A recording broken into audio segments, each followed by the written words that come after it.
De acordo com a narrativa bíblica, os moabitas eram descendentes de Moabe, filho de Ló, que era sobrinho de Abraão. Esta descendência conecta os moabitas indiretamente à linhagem dos hebreus. A relação entre os moabitas e os israelitas era complexa, oscilando entre períodos de conflito e de aliança. Culturalmente, os moabitas falavam uma língua semítica, muito semelhante ao hebraico antigo. Eles tinham suas próprias crenças religiosas e práticas culturais. Embora houvesse influências mútuas entre eles e os povos vizinhos, incluindo os israelitas. O deus principal dos moabitas era Quemos, a quem eles prestavam culto e ofereciam sacrifícios. Arqueologicamente, foram encontradas inscrições e artefatos que forneciam informações sobre a vida dos moabitas. A Estela de Mesa, por exemplo, é uma importante fonte de informações sobre o rei moabita Mesa e suas vitórias militares, além de oferecer uma perspectiva sobre as relações entre Moabe e o reino de Israel. No entanto, ao longo do tempo, os moabitas foram gradualmente absorvidos por povos vizinhos e impérios maiores. Com a expansão do Império Assírio e depois o domínio babilônico e persa, a identidade e a autonomia moabita foram se diluindo até que, eventualmente, eles deixaram de existir como um grupo étnico e cultural único. O fato é que esse povo distinto pode nos ensinar muito sobre como nos relacionar com pessoas que consideramos difíceis ou incompatíveis. Então, se inscreva no canal e ative todas as notificações para não perder nenhuma das nossas mensagens e fique comigo até o final porque há uma palavra de Deus para você. A mais velha deu à luz um filho e lhe pôs o nome de Moabe. Ele é o pai dos moabitas de hoje. Gênesis 19:37 nos diz qual foi a origem dos moabitas num contexto dramático. Após a destruição de Sodoma e Gomorra, Ló, sobrinho de Abraão, foge com suas duas filhas. As filhas de Ló, temendo a extinção de sua linhagem, embebedam o pai e dele engravidam. Moabe, o filho da filha mais velha, torna-se o patriarca dos moabitas. Esse relato, além de sua natureza complexa, estabelece um vínculo de parentesco distante entre os moabitas e os israelitas. Historicamente, os moabitas habitavam uma região próxima ao Mar Morto. Embora houvesse um vínculo genealógico entre eles e os israelitas, as relações entre os dois povos eram frequentemente marcadas por tensões e conflitos. Essas disputas são atribuídas a diferenças culturais, religiosas e territoriais. Os moabitas adoravam o deus Quemos e suas práticas religiosas eram vistas com desaprovação pelos israelitas, que seguiam os mandamentos judeus de Abraão. Ao longo do tempo, a Bíblia registra várias interações entre israelitas e moabitas, alternando entre a hostilidade e períodos de relativa paz. Um dos exemplos mais notáveis de uma relação pacífica é a história de Ruth, uma moabita que se casa com um israelita e é bisavô do rei Davi.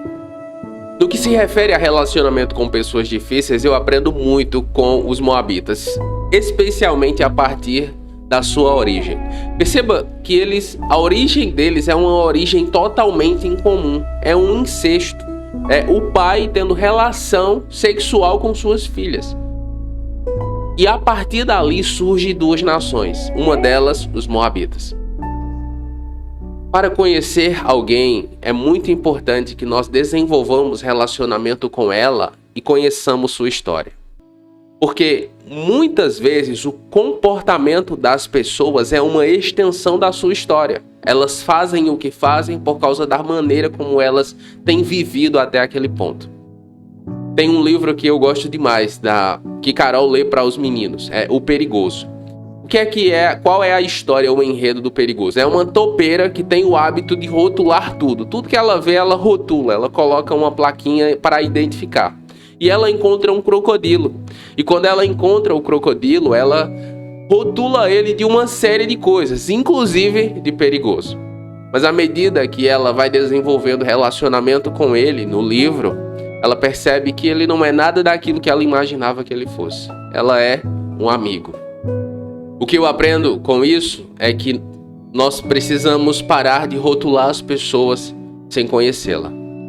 A origem de uma pessoa pode afetar e muito o seu comportamento. E no caso dos moabitas, a história deles é marcada a partir do seu nascimento.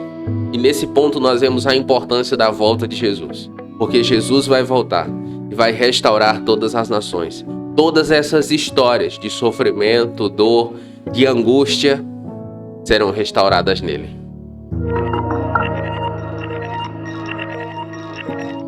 A resposta branda desvia o furor, mas a palavra dura suscita a ira. Uma das coisas que nós precisamos aprender a desenvolver quando nós lidamos com pessoas difíceis é exatamente a importância, esse princípio de Provérbios 15:1. A resposta branda desvia o furor, mas a palavra dura suscita a ira. O jeito de falar importa. Palavras têm poder. Use-as para construir, não para destruir. Há pessoas que só conversam com outra insultando, colocando rótulos, apelidos, coisas negativas. Nós precisamos santificar também o nosso jeito de falar. Uma outra coisa importante com relação a esse princípio de Provérbios 15:1 é que a calma é um refúgio na tempestade dos desentendimentos. Procure sempre manter a calma. Uma das profecias de Isaías com relação ao Senhor Jesus é que ele não discutiria e não faria ouvir a sua voz nas praças. Jesus não era um barraqueiro, entende? Jesus era uma pessoa de posicionamento firme. Jesus era muito firme em suas pregações, em seu ensino. Mas isso com a graça de Deus. Não se fará ouvir a sua voz nas praças, não gritará. Jesus não era um barraqueiro.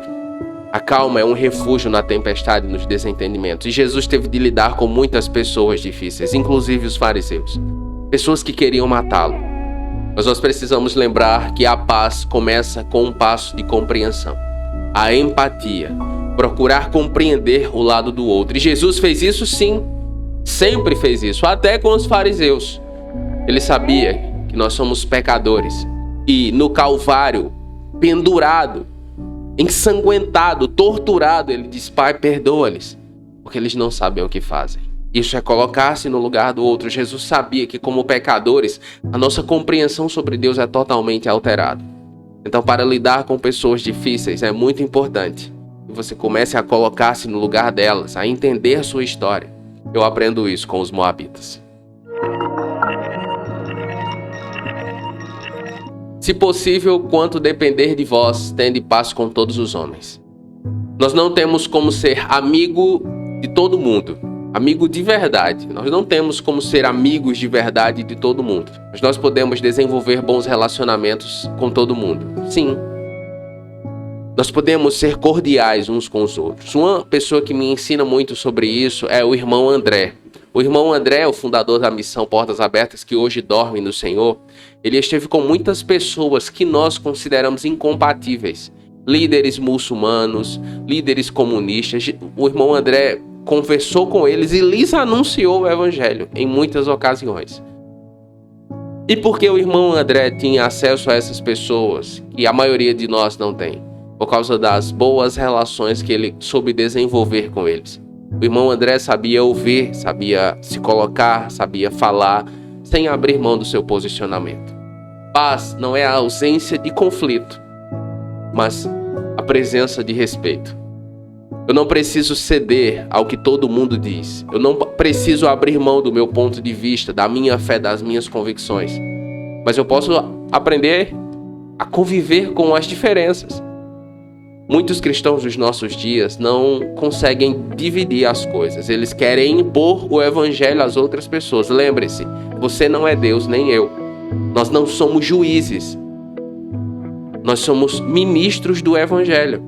Nós somos observadores da lei. Nós anunciamos o evangelho, mas quem convence é o Espírito Santo. Então você não tem a função de ser juiz, nem eu. Essa é uma cadeira que só pode ser ocupada pelo Senhor, porque Ele é um juiz justo. Conviver é a arte de compartilhar espaços com pessoas diferentes. Os israelitas e os moabitas têm uma história difícil, de muitas intensidades. Em uma hora eles estão guerreando um contra o outro, mas uma outra hora nós temos a história de Ruth, uma moabita, uma mulher de Deus, que nos dá um testemunho tão lindo de sua fé, resiliência e devoção.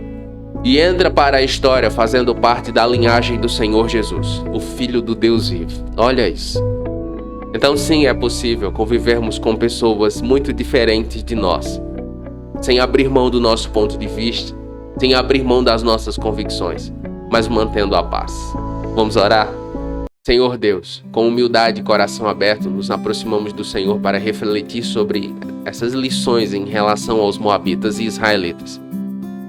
Ensina-nos, ó Pai, a valorizar as diferenças, a enxergar nelas não barreiras, mas pontes para o entendimento e a aprendizagem mútua. Ajuda-nos a gerir conflitos com sabedoria, utilizando palavras que construam e não que destruam, buscando sempre a paz e a harmonia. Concede-nos a graça de aprender com nossos erros e os erros dos outros, cultivando um espírito de perdão e compreensão. Que assim como Ruth, possamos transcender as diferenças e construir laços de amor e respeito.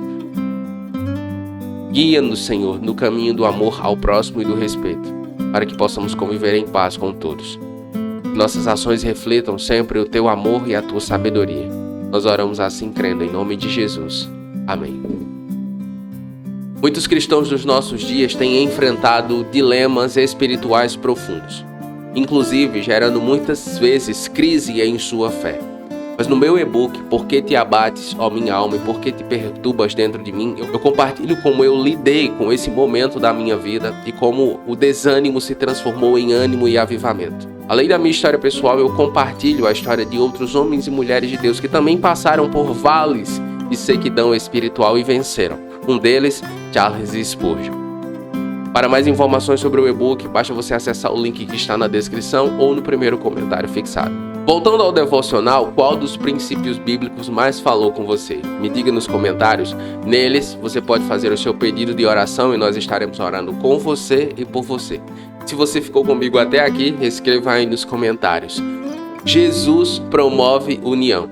E eu vou saber que você ficou comigo até o final. Eu oro para que Deus abençoe a sua vida e até a próxima.